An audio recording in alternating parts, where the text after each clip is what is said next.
आप देख रही हैं ना, मैंने आपसे कहा था ना कि हमारे घर साक्षात लक्ष्मी ने जन्म लिया है।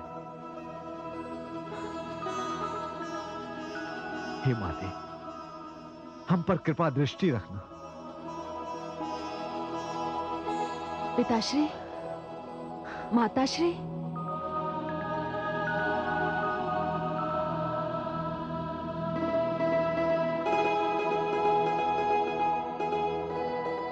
आयुष्मती भाव। आयुष्मती भाव। आप मेरे माता पिता हैं, मेरे जन्मदाता हैं। मेरे साथ ये जो कुछ भी हुआ, इसका रहस्य तो मैं भी नहीं जानती। पुत्री, तुमने बाल्यकाल से युवा काल की अवस्था कुछ ही पलों में तय कर ली। तुम्हारे साथ तो कितना बड़ा चमत्कार हुआ है। मेरा तो हृदय कांप रहा है। अब इसमें तो मेरा कोई दोष नहीं, फिर आप मुझसे भयभीत क्यों हैं? माता यदि संतान से भयभीत होगी तो संतान कहां जाएगी? नहीं नहीं मेरी पुत्री, मैं तो इसलिए घबरा गई कि वर्षों की तपस्या के पश्चात तो तुझे प्राप्त किया हमने। यदि तुझे कुछ हो जाता तो। माते, इस समय मेरे हृदय में न जाने क्यों भगवान श्री विष्णु के दर्शन की इच्छा हो रही है। पुत्री, ये तो बहुत ही स्वाभाविक है। क्या स्वाभाविक है पिताश्री? अभी कुछ ही समय पहले मैंने जन्म लिया, देखते देखते ही मैं युवा हो गई, और अब भगवान श्री विष्णु के दर्शन की इच्छा मन में क्यों उत्पन्न हुई, मैं ये भी नहीं जानती। पुत्री, ये तो बहुत ही पावन इच्छा है। चलो, मैं तुम्हें अभी विष्णु मंदिर ले चलता हूं। आओ। महारानी, आप राजकुमारी का श्रृंगार करें और मैं राजकुमारी के विष्णु दर्शन का प्रबंध करता हूं। आओ पुत्री। प्रणाम पिताश्री।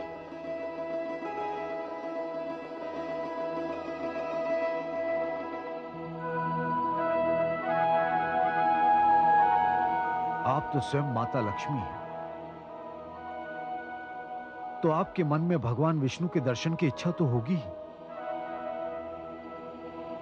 आप जैसी पुत्री का पिता होने के नाते अब मैं इस उलझन में पड़ गया हूं कि आपके लिए वर कैसे ढूंढूंगा। मैं अतीत हूं। इधर महाराज धर्मध्वज तथा माधवी तुलसी के अचानक बालिका रूप से बड़े हो जाने के चमत्कार से आश्चर्यचकित थे। इधर शंखचूड़ के साथ भी कुछ इसी प्रकार घट रहा था। वो भी देखते ही देखते एक बालक से युवक में बदल गया। तुलसी ये भूल चुकी थी कि वो लक्ष्मी का मानवी रूप थी तथा शंखचूड़ विष्णु का अंश। गुरु शुक्राचार्य चिंतित थे। वो ये जानते थे कि शंखचूड़ में आसुरी स्वभाव की कमी है, किंतु महाराज दंभ प्रसन्न थे कि वे शंखचूड़ को युवराज बना देंगे। सारा दरबार उसे देखने को व्याकुल था कि वो कौन सा असुर राजकुमार है जो बचपन से छलांग मारकर सीधा यौवन में उतर आया है। सभासद सुने, दानव कुल भूषण दानवाधिपति महाराज दंभ पधार रहे हैं।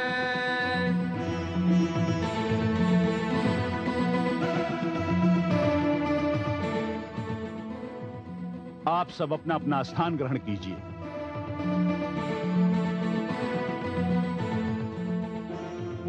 आप सबको भलीभांत इसका ज्ञान है कि राजकुमार शंखचूड़ अपने जन्म के पश्चात तुरंत किस प्रकार देखते ही देखते बड़े हो गए। अरे, ये एक चमत्कार है और मेरे लिए विशेष प्रसन्नता का विषय है। कदाचित संसार में प्रथम बार ऐसा हुआ है कि कोई शिशु देखते ही देखते युवक बन गया हो। मेरे लिए स्वर्ण अवसर है कि इस अवसर पर मैं राजकुमार शंखचूड़ को युवराज घोषित कर दूं। ठहरिए पिताश्री।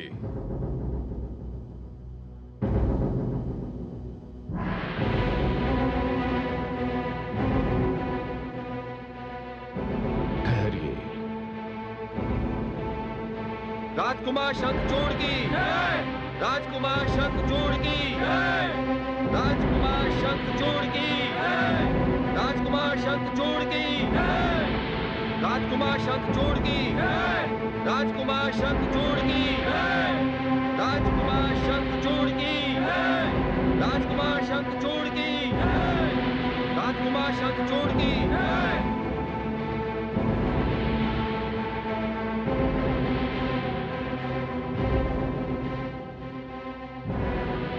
आयुष्मान भव।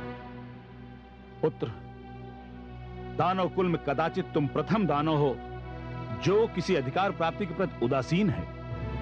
वैसे हम दानवों में तो अधिकार छीन लेने की प्रथा है।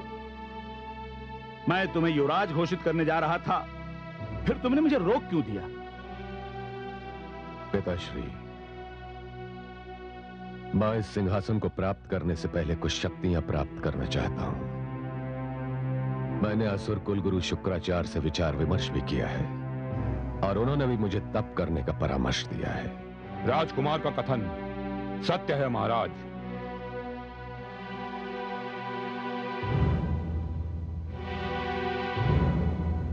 प्रणाम गुरुदेव।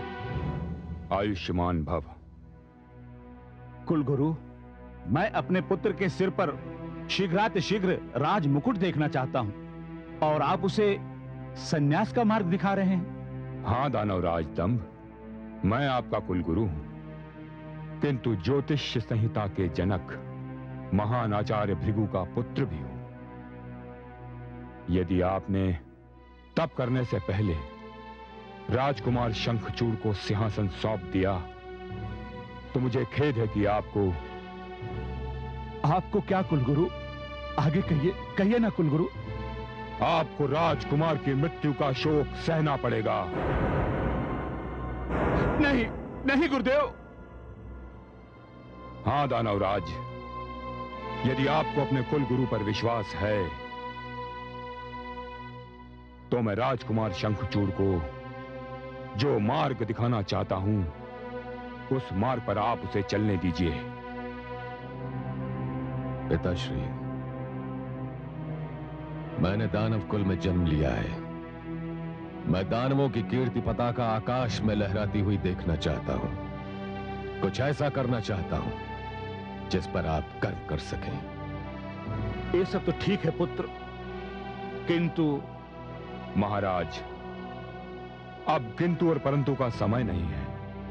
यह निर्णय की घड़ी है। राजकुमार को इसी मुहूर्त में तप के लिए जाना चाहिए। पिताश्री, मैं माताश्री की अनुमति ले आया हूं। केवल आपकी अनुमति पाना शेष है। पुत्र, ऐसी परिस्थिति में मेरे समक्ष तुम्हें अनुमति देने के अतिरिक्त और कोई मार्ग नहीं है।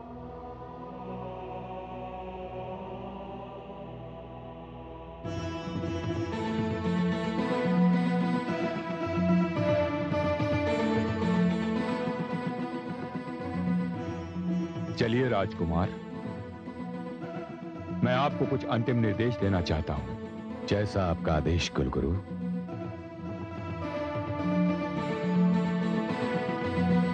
राजकुमार शंखचूड़ की, गुरुदेव शुक्राचार्य की, राजकुमार शंखचूड़ की, गुरुदेव शुक्राचार्य की, राजकुमार शंखचूड़ की, गुरुदेव शुक्राचार्य की, राजकुमार शंखचूड़ की, गुरुदेव शुक्राचार्य की।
पुत्री आओ, हम तुम्हारे विषय में बात कर रहे थे।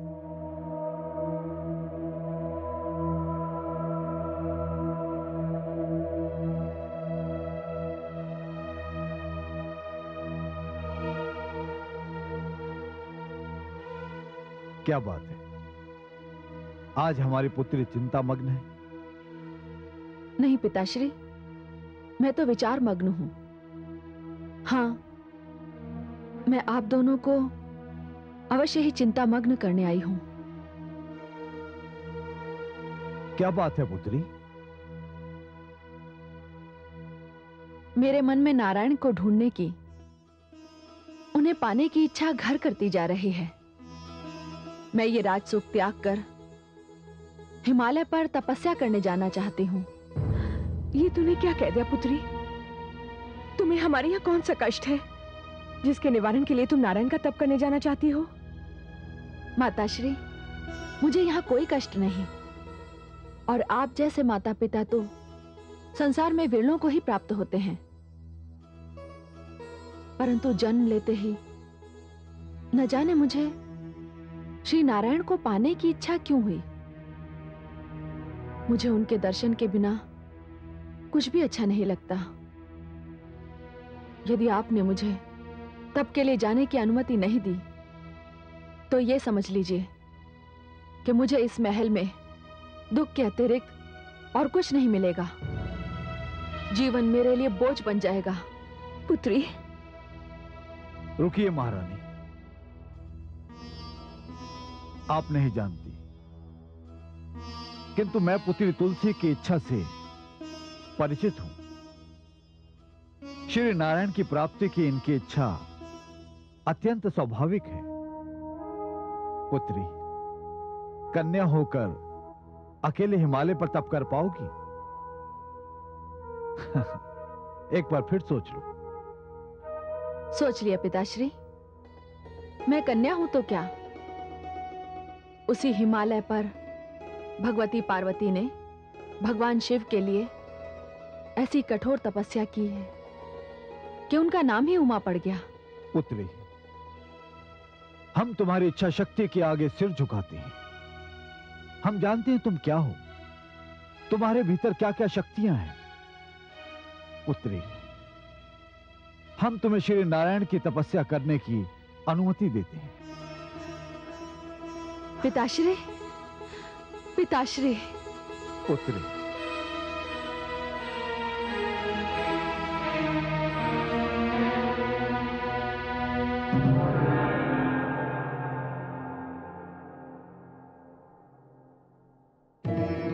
ओम श्री ब्रह्माय नमः। ओम श्री ब्रह्मदेवाय नमः। ओम आदि प्रजापते नमः। ओम श्री ब्रह्माय नमः। ओम श्री ब्रह्माय नमः। ओम श्री ब्रह्माय नमः। ओम श्री ब्रह्माय नमः। ओम श्री ब्रह्माय नमः। ओम श्री ब्रह्मदेवाय नमः। ओम श्री आदि प्रजापते नमः। ओम श्री ब्रह्माय नमः। ओम श्री ब्रह्माय नमः। ओम श्री ब्रह्माय नमः। नारायण नारायण।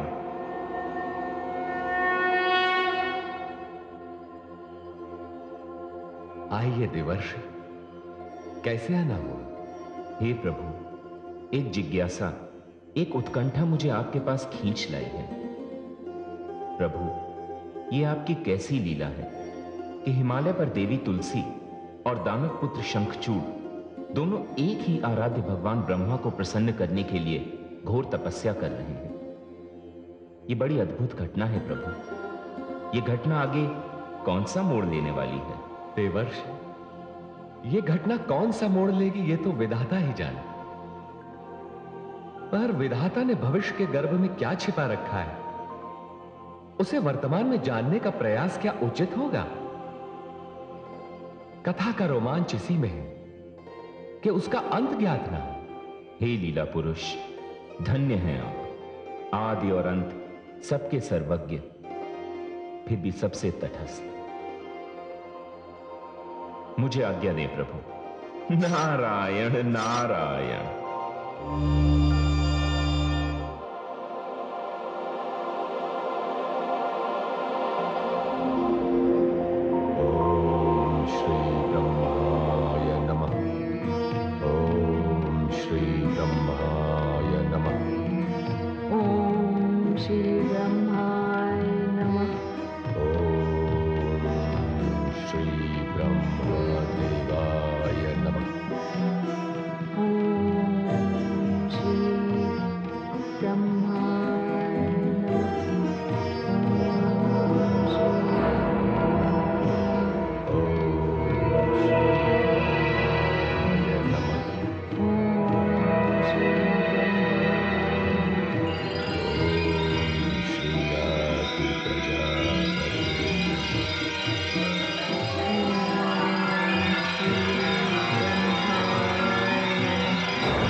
हे देवी भुवनेश्वरी,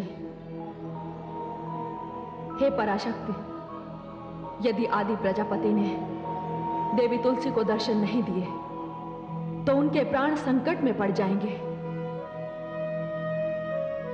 हे पराशक्ति, मानव होने के कारण उनसे सारी दैवी शक्तियां भी छिन गई हैं। हे महादेवी, तुलसी के साथ साथ हिमालय में एक असुर भी तप कर रहा है। यदि आदि प्रजापति ने उसे भी दर्शन ना दिए तो उसके भी प्राण संकट में पड़ जाएंगे। किंतु मैं आदि प्रजापति की उलझन का कारण जानती हूं और मैं इस उलझन को सुलझाने के लिए जाने ही वाली थी कि आपने ये प्रश्न कर दिया।